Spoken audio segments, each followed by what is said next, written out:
Today we will be discussing about most important topic which can literally improve your communication skills and observation skills as well as critical thinking skills. So without any further delay, let's get into the real content. Let me display you one picture so that you can understand in a better way. As you can see over here in the picture, first person is claiming 6 is correct, while the person who is next to him is claiming 9 is correct.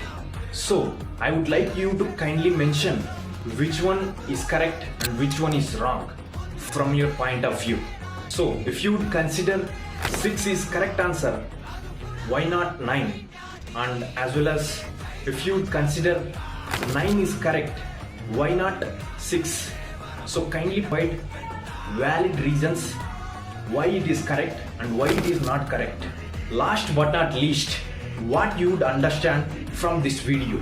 So kindly share your valuable feedback in the comment section.